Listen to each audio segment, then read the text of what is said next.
ఎన్టీఆర్ జిల్లా ఇబ్రహీంపట్నంలోని మాజీ మంత్రి జోగి రమేష్ ఇంటి దగ్గర టెన్షన్ వాతావరణం నెలకొంది. నకిలీ మద్యం కేసులో ఆరోపణలు ఎదుర్కొంటున్న మాజీ మంత్రి జోగి రమేష్ ను అరెస్ట్ చేసే అవకాశం ఉన్నట్లు తెలుస్తోంది.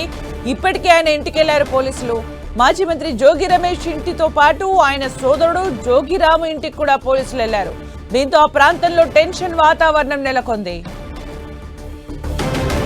మరిన్ని అప్డేట్స్ మా ప్రతినిధి దుర్గా అందిస్తారు. దుర్గా,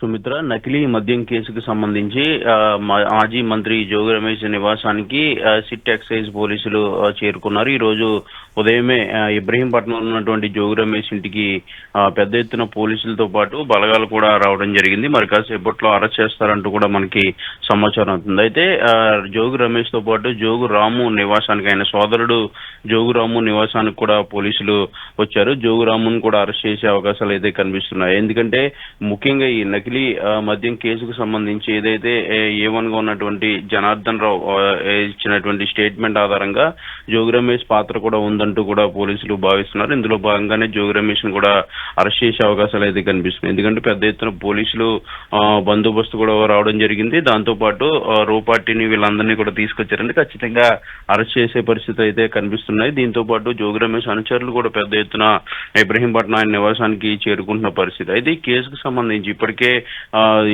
జనార్దన్ రావు సోదరులు ఇద్దరిని కూడా విచారిస్తున్నారు. ఆల్రెడీ వాళ్ళిద్దరు కూడా రిమాండ్ లో ఉన్నారు. ఇప్పటికే కస్టడీ కూడా తీసుకుని పలు కీలకమైనటువంటి ఆధారాలన్నీ కూడా వాళ్ళ దగ్గర నుంచి సేకరించారు. అయితే జనార్దన్ రావు ఇచ్చినటువంటి స్టేట్మెంట్ మేరకు జోగి రమేష్ ప్రోబ్రాలంతోనే నకిలీ మద్యం తయారు చేశానంటూ కూడా ఆయన చేసినటువంటి ఆ స్టేట్మెంట్ నేపథ్యం తర్వాత పొలిటికల్ గా ఇష్యూ కూడా టర్న్ తీసుకుంది. జోగి రమేష్ కూడా తాను ఎలాంటి ఇన్వాల్వ్మెంట్ లేదంటూ కూడా ఆయన దేవుడి ముందు ప్రమాణాలు కూడా చేయడం, దాంతోపాటు ప్రభుత్వం కావాలని నన్ను ఇరికిస్తుందనే ఒక కామెంట్స్ కూడా చేస్తున్నారు. అయితే నేను దేనికైనా సిద్ధమే, అవసరమైతే సిబిఐతో కూడా విచారణ చేయించండి, లేదంటే లైవ్ డిటెక్ట్ టెస్ట్ కూడా నేను సిద్ధంగా ఉన్నానంటూ కూడా జోగి రమేష్ సవాలు విసురుతున్నటువంటి నేపథ్యం కూడా కనిపిస్తుంది. గత 2 రోజుల క్రితమే సిట్ అధికారులు జోగి రమేష్ అరెస్ట్ చేస్తారంటూ కూడా వచ్చినటువంటి వార్తల నేపథ్యంలో ఆయన ప్రెస్ మీట్ కూడా పెట్టారు. ప్రెస్ మీట్ లో కూడా ఇది అంశాన్ని చాలా స్పష్టంగా చెప్పడం జరిగింది. అయితే ఈ నేపథ్యంలో మరొకసారి సిట్ అధికారులు పోలీసులు మొత్తం జోగి రమేష్ నివాసానికి చేరుకున్నారు. మరి కాసేపట్లో అరెస్ట్ చేస్తారంటూ కూడా మనకి సమాచారం అందుతుంది. ప్రస్తుతం అయితే జోగి రమేష్ నివాసంలో పోలీసులు ఆ కుటుంబ సభ్యులతో మాట్లాడుతున్నారు. మాట్లాడిన తర్వాత అరెస్ట్ ను కూడా చూపించే అవకాశాలు అయితే కనిపిస్తున్నాయి. సుమిత్ర, అంటే దుర్గా, ప్రస్తుతం అక్కడ అంటే జోగి రమేష్ ఇంటి దగ్గర వాతావరణం ఎలా కనిపిస్తుంది? పోలీసులు కూడా కుటుంబ సభ్యులతో మాట్లాడుతున్నట్టుగా చెప్తూ ఉన్నారు. మరి జోగి రమేష్ కి సంబంధించిన లీగల్ టీమ్ సలహాలు తీసుకునే అవకాశం కనిపిస్తోందా? అంటే ఇప్పటికే ఈ కేసును సిబిఐతో విచారణ చేయించాలంటూ కూడా హైకోర్టులో నిన్న జోగి రమేష్ పిటిషన్ దాఖలు చేశారు. సిట్తో మాకు నమ్మకం లేదు కాబట్టి సిబిఐతో విచారణ చేయించాలంటూ కూడా ఆయన పిటిషన్ దాఖలు చేశారు. ఆ పిటిషన్ ఇంకా విచారణ అనేది ఇంకా తీసుకోలేదు. అయితే ఈ రోజు ఆదివారం కావడంతో రేపు లేదంటే ఎల్లుండి దానికి సంబంధించినటువంటి హియరింగ్స్ అయితే జరిగే అవకాశం కనిపిస్తుంది. దాంతోపాటు ఇప్పుడు సిట్ అధికారులు జోగి రమేష్ నివాసానికి వచ్చారు కాబట్టి ఆ కుటుంబ సభ్యులతో ప్రస్తుతం మాట్లాడుతున్నారు. వాళ్ళతో పాటు లీగల్ టీం కూడా ఉన్నారు, వాళ్ళతో కూడా మాట్లాడుతున్నారు. అయితే ఒక ఉద్రిక్త వాతావరణ పరిస్థితులు అయితే ఇబ్రహీంపట్నం జోగి రమేష్ నివాసం వద్ద కనిపిస్తున్నాయి. ఒక పక్క పోలీసులు కూడా భారీగా మోహరించారు. మరొక పక్క ఈ విషయం తెలుసుకున్నటువంటి జోగి రమేష్ కార్యకర్తలు అనుచరులు కూడా పెద్ద ఎత్తున ఆయన నివాసానికి కూడా వస్తున్నారు కాబట్టి పోలీసులతో వాగ్వాదానికి కూడా దిగుతున్నటువంటి పరిస్థితులు మనకి విజువల్స్ లో కూడా కనిపిస్తున్నాయి. అటు కుటుంబ సభ్యులతో పాటు పార్టీ కార్యకర్తలు అనుచరులు ప్రధానంగా పెద్ద ఎత్తున ఆయన ఇంటికి చేరుకుంటున్నారు. ఉదయం కావడంతో సమాచారం తెలుసుకున్న వెంటనే అందరూ కూడా వేగంగా వస్తున్న పరిస్థితి కనిపిస్తుంది. అయితే ఏదైనప్పటికీ కూడా సిట్ అధికారులు కూడా భారీగా పోలీసు బందోబస్తు అనేది కూడా మోహరించారు. ప్రత్యేక టీమ్స్ ను కూడా పెట్టి పెద్ద ఎత్తున పోలీసులు కూడా ఆయన నివాసానికి వచ్చారు కాబట్టి మరి కాసేపట్లోనే అధికారికంగా అరెస్ట్ ను కూడా చూపించే అవకాశాలు అయితే కనిపిస్తున్నాయి.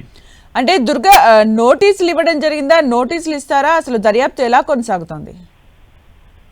అంటే ప్రస్తుతానికి అయితే A1 A2 ఇద్దరు కూడా, అంటే ఏదైతే జనార్దన్ రావు సోదరులు ఉన్నారో వాళ్ళిద్దరు కూడా రిమాండ్ లో ఉన్నారు. వాళ్ళు ఇచ్చినటువంటి స్టేట్మెంట్ ఆధారంగా జోగి రమేష్ ను కూడా అరెస్ట్ చేస్తారు, లేదంటే విచారణకు పిలుస్తారంటూ కూడా గత కొద్ది రోజుల నుంచి కూడా మనకి తెలుస్తూ ఉంది. ఈ నేపథ్యంలో ఈ రోజు జోగి రమేష్ ని అరెస్ట్ చేయబోతున్నారు. ఎందుకంటే నోటీసులు ఇవ్వాలంటే కేవలం 2-3 పోలీసులు మాత్రమే వచ్చి నోటీసుని సర్వ్ చేసి వెళ్ళిపోయే పరిస్థితి ఉంటుంది. కానీ ఖచ్చితంగా అరెస్ట్ చేసే పరిస్థితులు కనిపిస్తున్నాయి. కనిపిస్తుంది. ఎందుకంటే భారీ పోలీస్ బందోబస్తు అనేది ఏర్పాటు చేశారు. దాంతోపాటు పారామిలిటరీ బలగాలు కూడా ఇక్కడికి వచ్చాయి కాబట్టి వాళ్ళంతా కూడా వచ్చారంటే ఖచ్చితంగా అరెస్ట్ చేస్తారనేది చాలా స్పష్టంగా మనకి అర్థమవుతుంది. ఇక్కడ వాతావరణ పరిస్థితి చూస్తే ప్రధానంగా పోలీసులతో పాటు రూప్ పార్టీతో పాటు భారీ బందోబస్తు కూడా వచ్చారు కాబట్టి మరి కాసేపట్లోనే అరెస్ట్ కూడా చేసే అవకాశం అయితే కనిపిస్తుంది. అయితే ఏ నోటీస్ ప్రకారం అరెస్ట్ చేశారు, ఏ విధంగా ప్రొసీజర్ ఫాలో అయ్యారనే దానికి సంబంధించి కూడా మరి కాసేపట్లో డీటెయిల్స్ అన్ని కూడా తెలిసే అవకాశం అయితే కనిపిస్తుంది. ప్రధానంగా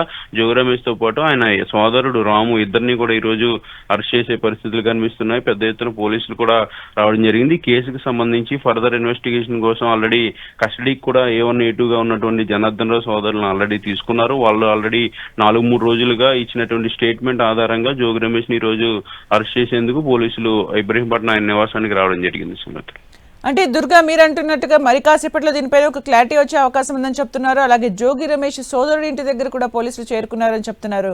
ఇన్ కేస్ అరెస్ట్ కనుక చేస్తే నెక్స్ట్ ప్రాసెస్ ఏంటి, అసలు సిట్ రూల్స్ రెగ్యులేషన్స్ ఎలా ఉంటాయి? అంటే ఇప్పుడు అరెస్ట్ చేసినట్లయితే నేరుగానే సిట్ కార్యాలయానికి తీసుకురావడం జరుగుతుంది. సిట్ కార్యాలయంలో విచారణ చేసిన తర్వాత ఈ రోజు ఆదివారం కావడంతో కోర్టుకు హాలిడే ఉంటుంది. ఈవినింగ్ లోపు జడ్జి ఇంటి నివాసానికి తీసుకెళ్లి జడ్జి నివాసంలో జోగి రమేష్ ని ప్రొడ్యూస్ చేసే అవకాశం కూడా కనిపిస్తుంది. ఈ రోజు ఈవినింగ్ జరుగుతుందా లేదంటే రాత్రికి జరుగుతుందా అనేది పోలీసుల విచారణ, దాంతోపాటు రిమాండ్ రిపోర్టు తయారు చేసే ప్రాసెస్ కు సంబంధించినటువంటి ఆధారపడి ఉండే అవకాశం కనిపిస్తుంది. ఏదైనప్పటికీ కూడా ఇప్పుడు కనుక అరెస్ట్ చేసినట్లయితే రిమాండ్ రిపోర్ట్ సిద్ధం చేసి తర్వాత జడ్జి ముందు కూడా ప్రవేశపెడుతున్నారు. జడ్జి ఏదైతే నిర్ణయం తీసుకుంటారో దానికి సంబంధించి రిమాండ్ పంపిస్తారా లేదా అనే దానికి సంబంధించి కూడా ఒక క్లారిటీ వచ్చే అవకాశం కనిపిస్తుంది. ఏదైనప్పటికీ కూడా ఈ నకిలీ మద్యం వ్యవహారానికి సంబంధించి గత 20 రోజుల నుంచి కూడా పొలిటికల్ తో పాటు ఇటు ఇన్వెస్టిగేషన్ కూడా జరుగుతుంది. దాంతో పాటు పొలిటికల్ హీట్ కూడా పెరిగినటువంటి నేపథ్యంలో ఈ రోజు మాజీ మంత్రి జోగి రమేష్ నివాసానికి పోలీసులు వచ్చారు. మరి కాసేపట్లో అరెస్ట్ చేసే అవకాశాలు అయితే కనిపిస్తున్నాయి. Thank you Durga for the updates.